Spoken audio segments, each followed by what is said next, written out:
Study facilitator ವೀಕ್ಷಕರಿಗೆ ನಮಸ್ಕಾರ. ಇವತ್ತಿನ ವಿಡಿಯೋದಲ್ಲಿ 6ನೇ ತರಗತಿಯ ವಿಜ್ಞಾನ ವಿಷಯದ ಚಲನೆ ಮತ್ತು ದೂರಗಳ ಅಳತೆ ಈ ಅಧ್ಯಾಯದಲ್ಲಿ ಬರುವ ಪ್ರಶ್ನೋತ್ತರಗಳ ಬಗ್ಗೆ ತಿಳಿದುಕೊಳ್ಳೋಣ. ಇನ್ನೂ ಹೆಚ್ಚಿನ ಎಜುಕೇಷನಲ್ ವಿಡಿಯೋಸ್ಗಾಗಿ ನಮ್ಮ ಚಾನಲನ್ನು ಸಬ್ಸ್ಕ್ರೈಬ್ ಮಾಡಿ. ಮೊದಲನೆಯ ಪ್ರಶ್ನೆ, ನೆಲ, ನೀರು ಮತ್ತು ಗಾಳಿಯಲ್ಲಿನ ಸಾರಿಗೆಯ ವಿಧಗಳಿಗೆ ತಲಾ 2 ಉದಾಹರಣೆಗಳನ್ನು ನೀಡಿ. ಉತ್ತರ: ಭೂಮಿಯಲ್ಲಿ ಬಳಸುವ ಸಾರಿಗೆ ವಿಧಗಳಿಗೆ 2 ಉದಾಹರಣೆಗಳು ಬಸ್ಸು, ಕಾರು, ಸೈಕಲ್. ಹಾಗೆ ನೀರಿನ ಮೇಲೆ ಬಳಸುವ ಸಾರಿಗೆ ವಿಧಗಳಿಗೆ ಉದಾಹರಣೆ ಹಡಗು, ದೋಣಿ. ಮತ್ತು ಗಾಳಿಯಲ್ಲಿ ಬಳಸುವ ಸಾರಿಗೆ ವಿಧಗಳಿಗೆ 2 ಉದಾಹರಣೆ ಹೆಲಿಕಾಪ್ಟರ್ ಮತ್ತು ವಿಮಾನ. ಮುಂದಿನ ಪ್ರಶ್ನೆ, ಬಿಟ್ಟ ಸ್ಥಳಗಳನ್ನು ತುಂಬಿರಿ. ಫಸ್ಟ್ ಒನ್, 1 ಮೀಟರ್ ಎಂದರೆ ಡ್ಯಾಶ್. ಉತ್ತರ: 100 ಸೆಂಟಿಮೀಟರ್. ಎರಡನೆಯದು, 5 ಕಿಲೋಮೀಟರ್ ಎಂದರೆ ಡ್ಯಾಶ್. ಉತ್ತರ: 5000 ಮೀಟರ್. ಮೂರನೆಯದು, ಉಯ್ಯಾಲೆಯಲ್ಲಿನ ಮಗುವಿನ ಚಲನೆಯು ಡ್ಯಾಶ್. ಉತ್ತರ: ಆವರ್ತಕ ಚಲನೆ. ನೆಕ್ಸ್ಟ್ ಒನ್, ಹೊಲಿಗೆ ಯಂತ್ರದ ಸೂಜಿಯ ಚಲನೆಯು ಡ್ಯಾಶ್. ಉತ್ತರ: ಆವರ್ತಕ ಚಲನೆ. ನೆಕ್ಸ್ಟ್, ಬೈಸಿಕಲ್ ಚಕ್ರದ ಚಲನೆಯು ಡ್ಯಾಶ್ ಮತ್ತು ಡ್ಯಾಶ್. ಉತ್ತರ: ವೃತ್ತೀಯ ಚಲನೆ ಮತ್ತು ಸರಳ ರೇಖೀಯ ಚಲನೆ. ಮುಂದಿನ ಪ್ರಶ್ನೆ, ಉದ್ದ ಆದರ್ಶಮಾನವನ್ನಾಗಿ ಒಂದು ದಾವು ಅಥವಾ ಒಂದು ಪಾದದ ಹೆಜ್ಜೆಯನ್ನು ಬಳಸಲು ಸಾಧ್ಯವಿಲ್ಲ, ಏಕೆ? ಉತ್ತರ: ಹೆಜ್ಜೆಯ ಗಾತ್ರವು ವ್ಯಕ್ತಿಯಿಂದ ವ್ಯಕ್ತಿಗೆ ಬದಲಾಗುತ್ತದೆ. ಉದ್ದವನ್ನು ಅಳೆಯಲು 2 ವ್ಯಕ್ತಿಗಳ ಹೆಜ್ಜೆಗಳನ್ನು ಕ್ರಮವಾಗಿ ಬಳಸಿದರೆ 2 ಅಂತರಗಳು ಸಮಾನವಾಗಿರುವುದಿಲ್ಲ. ಹೀಗಾಗಿ ಒಂದು ಹೆಜ್ಜೆ ಸ್ಥಿರ ಪ್ರಮಾಣವಲ್ಲ. ಆದ್ದರಿಂದ ಇದನ್ನು ಉದ್ದದ ಪ್ರಮಾಣಿತ ಘಟಕವಾಗಿ ಬಳಸಲಾಗುವುದಿಲ್ಲ.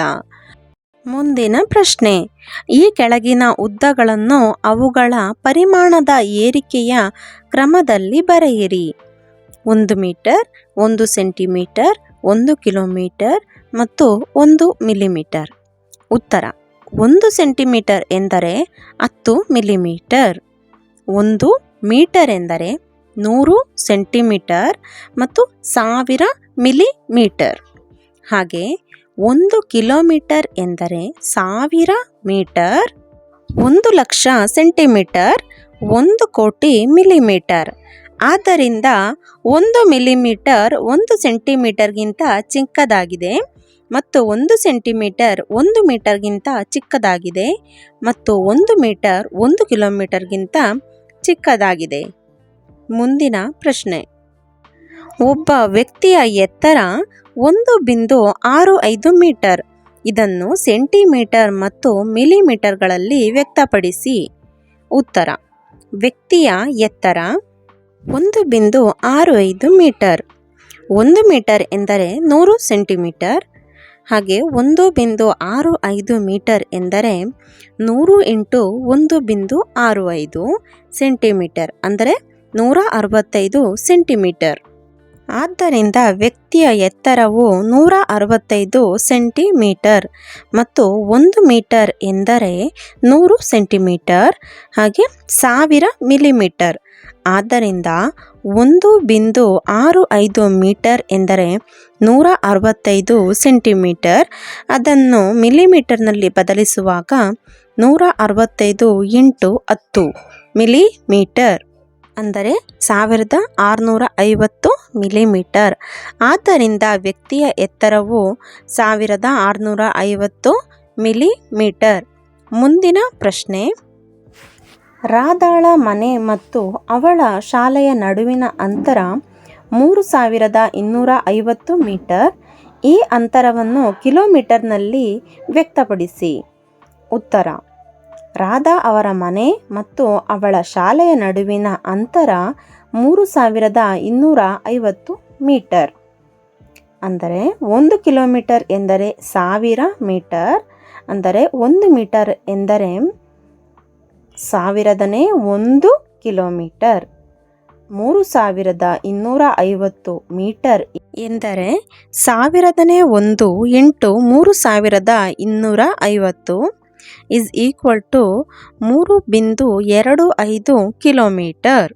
ಇದು ಸರಿಯಾದ ಉತ್ತರವಾಗಿದೆ. ಮುಂದಿನ ಪ್ರಶ್ನೆ, ಒಂದು ಹೆಣಿಗೆ ಸೂಜಿಯ ಉದ್ದವನ್ನು ಅಳೆಯುವಾಗ ಸ್ಕೇಲನ್ನು ಒಂದು ಬದಿಯ ಅಳತೆ 3 ಸೆಂಟಿಮೀಟರ್ ಮತ್ತು ಇನ್ನೊಂದು ಬದಿಯ ಅಳತೆ 33.1 ಸೆಂಟಿಮೀಟರ್ ಆಗಿದೆ. ಹಾಗಾದರೆ ಸೂಜಿಯ ಉದ್ದವೆಷ್ಟು? ಒಂದು ತುದಿಯಲ್ಲಿನ ಸ್ಕೇಲ್ನ ಅಳತೆ 3 ಸೆಂಟಿಮೀಟರ್ ಮತ್ತು ಇನ್ನೊಂದು ತುದಿಯಲ್ಲಿನ ಸ್ಕೇಲ್ನ ಅಳತೆ 33.1 ಸೆಂಟಿಮೀಟರ್. ಆದ್ದರಿಂದ ಹೆಣಿಗೆ ಸೂಜಿಯ ಉದ್ದವನ್ನು ಎರಡೂ ವಾಚನಗಳನ್ನು ಕಳೆಯುವುದರ ಮೂಲಕ ನೀಡಲಾಗುತ್ತದೆ. ಅಂದರೆ 33.1 ಮೈನಸ್ 3. 33.1ರಿಂದ 3 ಕಳೆದಾಗ ಉತ್ತರ 30.1 ಸೆಂಟಿಮೀಟರ್. ಇದು ಸೂಜಿಯ ಉದ್ದವಾಗಿದೆ. ಮುಂದಿನ ಪ್ರಶ್ನೆ, ಬೈಸಿಕಲ್ನ ಚಲನೆ ಮತ್ತು ಸ್ವಿಚ್ ಆನ್ ಮಾಡಿದ ಸೀಲಿಂಗ್ ಫ್ಯಾನ್ಗಳ ನಡುವೆ ಇರುವ ಸಾಮ್ಯತೆ ಮತ್ತು ಭಿನ್ನತೆಗಳನ್ನು ಬರೆಯಿರಿ. ಉತ್ತರ, ಬೈಸಿಕಲ್ ಮತ್ತು ಸೀಲಿಂಗ್ ಫ್ಯಾನ್ನ ಚಲನೆಯ ನಡುವಿನ ಹೋಲಿಕೆಗಳು ಅಂದರೆ ಸಾಮ್ಯತೆ.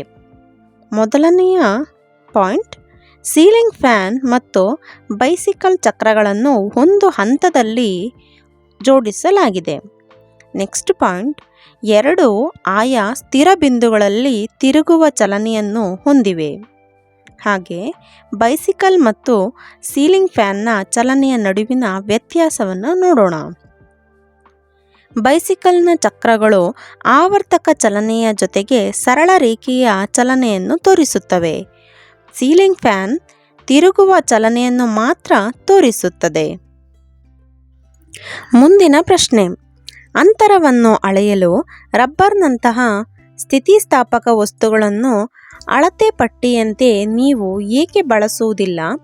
ಅಂತಹ ಟೇಪನ್ನು ಬಳಸಿ ಅಳೆದುದನ್ನು ಇತರರಿಗೆ ಹೇಳುವಾಗ ನೀವು ಎದುರಿಸುವ ಸಮಸ್ಯೆಗಳು ಯಾವುವು? ಉತ್ತರ, ಸ್ಥಿತಿಸ್ಥಾಪಕ ಅಳತೆ ಟೇಪು ವಿಸ್ತರಿಸಬಹುದಾಗಿದೆ. ದೂರವನ್ನು ಅಳೆಯಲು ಇದನ್ನು ಬಳಸಲಾಗುವುದಿಲ್ಲ, ಏಕೆಂದರೆ ಟೇಪ್ನ ಎಳೆತದಿಂದ ಉದ್ದವು ಬದಲಾಗಬಹುದು. ಪರಿಣಾಮವಾಗಿ ಅಳತೆ ಮಾಡಿದ ಉದ್ದವು ಸರಿಯಾಗಿರುವುದಿಲ್ಲ. ಸ್ಥಿತಿಸ್ಥಾಪಕ ಟೇಪ್ ಬಳಸಿ ನಾವು ಒಂದು ನಿರ್ದಿಷ್ಟ ದೂರವನ್ನು 2 ಬಾರಿ ಅಳೆಯುತ್ತಿದ್ದರೆ ಪ್ರತಿ ಬಾರಿಯೂ ಒಂದೇ ಉದ್ದಕ್ಕೆ ನಾವು ವಿಭಿನ್ನ ಮೌಲ್ಯಗಳನ್ನು ಪಡೆಯಬಹುದು. ಸ್ಥಿತಿಸ್ಥಾಪಕ ಟೇಪ್ಗಳು ವಿಸ್ತರಿಸಬಹುದಾದ ಗುಣವೇ ಇದಕ್ಕೆ ಕಾರಣವಾಗಿದೆ. ಮುಂದಿನ ಪ್ರಶ್ನೆ, ಆವರ್ತಕ ಚಲನೆಗೆ 2 ಉದಾಹರಣೆಗಳನ್ನು ನೀಡಿ. ಉತ್ತರ, ಆವರ್ತಕ ಚಲನೆಗೆ ಉದಾಹರಣೆಗಳು: 1 ಲೋಲಕದ ಚಲನೆ, 2 ಜೋಕಾಲಿ ಮೇಲೆ ಕುಳಿತ ಮಗುವಿನ ಚಲನೆ. ವಿಡಿಯೋ ಇಷ್ಟವಾಗಿದ್ದಲ್ಲಿ ಲೈಕ್ ಮಾಡಿ, ಶೇರ್ ಮಾಡಿ, ಸಬ್ಸ್ಕ್ರೈಬ್ ಮಾಡಿ. ವಿಡಿಯೋ ವೀಕ್ಷಿಸಿದ್ದಕ್ಕಾಗಿ ಧನ್ಯವಾದಗಳು.